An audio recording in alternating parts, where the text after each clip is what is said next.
Hi friends, Assalamu alaikum. Welcome to Zuha Kitchen. இன்றைக்கி நம்ம Zuha கிச்சனில் ஒரு சைட் டிஷ் ரெசிபி தான் பார்க்க போகிறோம். வாழைக்காய் வச்சு எப்படி பொடிமாஸ் செய்கிறதுன்னு பார்க்க போகிறோம். மோஸ்ட்லி நம்ம முட்டை உருளைக்கிழங்கு அதில் தான் பொடிமாஸ் செஞ்சுருப்போம்.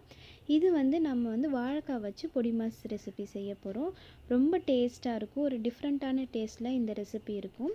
அதுக்கு முன்னாடி நம்ம கிச்சனை ஃபர்ஸ்ட் டைம் பார்க்குறவங்க மறக்காமல் சப்ஸ்கிரைப் பண்ணிவிடுங்க. பக்கத்தில் இருக்க பெல் ஐக்கனையும் கிளிக் பண்ணிவிடுங்க. இப்போ வாங்க இது எப்படி செய்கிறதுன்னு பார்க்கலாம்.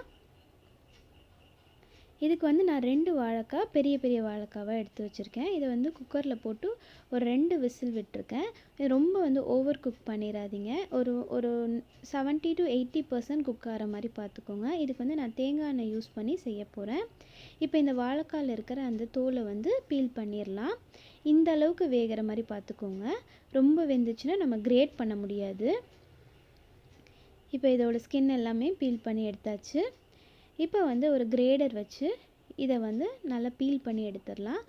கிரேடரில் பீல் பண்ணும்போது கொஞ்சம் அந்த பெரிய சைஸில் பீல் பண்ணுற மாதிரி இருக்க பார்த்துக்கோங்க. ரொம்ப குட்டியாக பீல் பண்ணுறீங்கன்னா நம்ம கிண்டையில் அந்த வாழைக்காய் உடஞ்சி கெட்டியாகிடும். உதிரியாக கிடைக்காது நமக்கு. இப்போ இது எல்லாமே நம்ம கிரேட் பண்ணி எடுத்தாச்சு. இப்போ வாங்க இதை செஞ்சிடலாம்.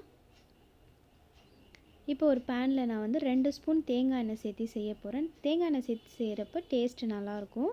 1 ஸ்பூன் கடுகு, 1 ஸ்பூன் உளுந்து இதை நல்லா பொரிய விட்டுடலாம். கொஞ்சமாக இதில் கருவேப்பிலை சேர்த்துக்கலாம். 2லேருந்து 3 பச்சை மிளகாய் சேர்த்துக்கிறேன். உங்களுக்கு பச்சை மிளகாய் பிடிக்கலைன்னா காஞ்ச மிளகாய் கூட சேர்த்துக்கலாம். ஒரு பெரிய சைஸ் வெங்காயம் சின்னதாக கட் பண்ணி எடுத்துக்கிறேன். இதில் தேவையான அளவு உப்பு சேர்த்துக்கலாம். வெங்காயம் நல்லா வதங்கட்டும். இதில் 1/4 ஸ்பூன் மஞ்சள் தூள், 1/2 ஸ்பூன் மல்லித்தூள், 1/2 ஸ்பூன் மிளகுத்தூள், கொஞ்சமாக பெருங்காயத்தூள் இதெல்லாம் சேர்த்து நல்லா கலந்து விட்டுக்கலாம். இதுக்கு மிளகாய்த்தூள் ஆட் பண்ணக்கூடாது. கலரும் சேஞ்ச் ஆகிடும், டேஸ்ட்டும் மாறிடும். நல்லா கலந்து விட்டுட்டு நம்ம இப்போ கிரேட் பண்ணி வச்சுருக்க அந்த வாழைக்காவை கொஞ்சமாக சேர்த்து ஜென்டலாக மிக்ஸ் பண்ணி விட்டுக்கோங்க. ரொம்ப அழுத்தம் கொடுத்து மிக்ஸ் பண்ணையில் வாழைக்காலாம் மேஷ் ஆகிடும். இப்போ இதெல்லாம் மிக்ஸ் பண்ணியாச்சு. இப்போ இதில் நான் ஃப்ரெஷ்ஷாக கிரேட் பண்ண கோகோனட் அதாவது தேங்காய் ஒரு 2 ஸ்பூன் சேர்த்துக்கிறேன். இது ஆப்ஷனல் தான். உங்களுக்கு பிடிக்காட்டி ஸ்கிப் பண்ணி விட்டுருங்க.